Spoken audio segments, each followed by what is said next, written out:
tomó la escudilla con el barro negro y la depositó despacio en el suelo.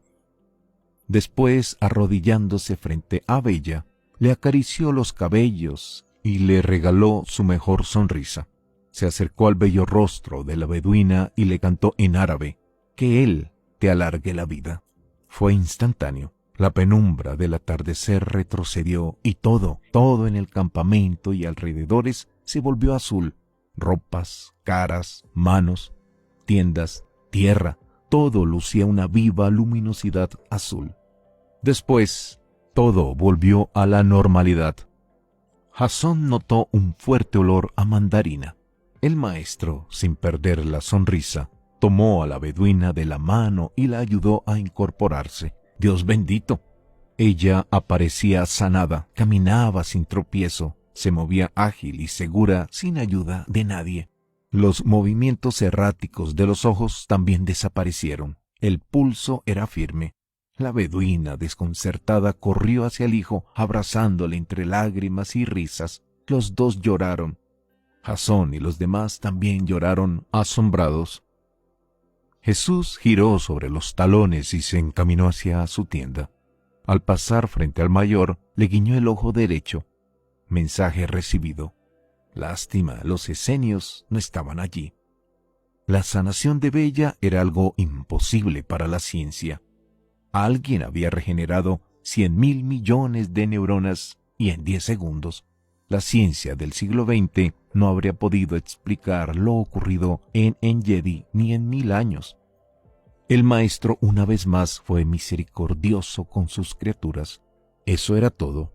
Ah, por cierto, a partir de esa noche, más exactamente desde el rayo azul, Sal también recuperó la vitalidad. Los vómitos y las diarreas desaparecieron. Como decía el maestro, quien tenga oídos, que oiga. Al día siguiente, 28 de mayo, partieron hacia la ciudad refugio de Hebrón. Sigal, la bruja, los seguía a cierta distancia.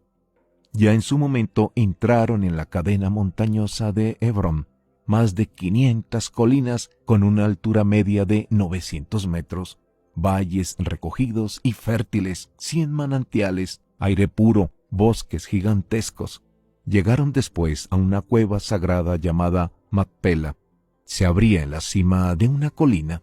Era célebre porque en ella reposaban los restos de algunos de los grandes patriarcas judíos. El carro y el campamento fueron ubicados a cierta distancia del santuario y del camino, entre los bosques.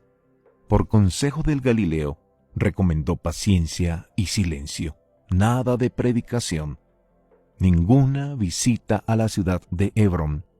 En la mañana del sábado 31 de mayo, Pedro, Juan Zebedeo y Simón el Zelota tuvieron la idea de visitar el no menos célebre encinar de Manré. En dicho bosque, según la tradición, Abraham había visto llegar a 2 ángeles, otros hablan de 3. Eran altos y vestían de blanco con pantalones ajustados al estilo de los persas. La tradición había convertido esos bosques en otro lugar de peregrinaje. Tomás y Jasón decidieron unirse a los aventureros. Allí, en el campamento, había poco que hacer. En efecto, al poco iniciaron el ascenso. Se trataba de un monte de 967 metros de altura. Pero, sorpresa, no eran los únicos en la cima de la colina amarilla. Sentada en una de las lajas aparecía Sigal, la hechicera. ¿Cómo llegó al lugar? Aquella mujer era un misterio. Había dispuesto a sus pies una pequeña cántara con una miel rubia y espesa, y siguió canturreando uno de los maleficios contra el Hijo del Hombre. Ellos buscaban algo. Quizá después de una hora se dieron cuenta que estaban cerca a la hechicera. En la linde del bosque se había presentado una cría de oso. No tendría más de 5 meses. Localizó la cántara, olfateó en todas direcciones, feliz. Terminó volcando el recipiente y devorando la apetitosa miel. En esos instantes, la bruja abrió los ojos y contempló la escena, y sin meditarlo se alzó, tomó una de las antorchas y la lanzó, furiosa contra el oso. La cría lanzó un chillido y huyó a la carrera. 2 minutos después, apareció aquella mole en el lindero del bosque. Era el padre o la madre del oso. El animal medía más de 2 metros.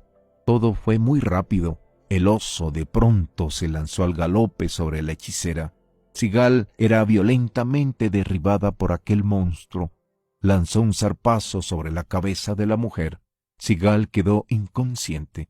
Simón, el celota, espada en mano, corrió hacia el oso, gritando como un loco. En segundos, el hierro que empuñaba el discípulo quedó sepultado en el pecho del oso, rompiéndole el corazón, y el animal se desplomó, muerto. En la caída arrastró al bravo celota. Jasón y los demás corrieron y retiraron al animal. El discípulo quedó liberado. Se hallaba bien, aunque contusionado. La osa era una hembra. Miraron a Sigal. Seguía viva, pero inconsciente. La osa le había arrancado el ojo derecho. La cara aparecía cruzada por 3 enormes y profundas heridas. Tomás cubrió la cabeza de la mujer con la túnica e intentó taponar las heridas. Y, sin pérdida de tiempo, cargaron el cuerpo de la infeliz, iniciando el traslado al campamento. Ella perdió mucha sangre, pero resistió. 1 hora después, alcanzaron el campamento. Felipe se hizo cargo, limpió las heridas.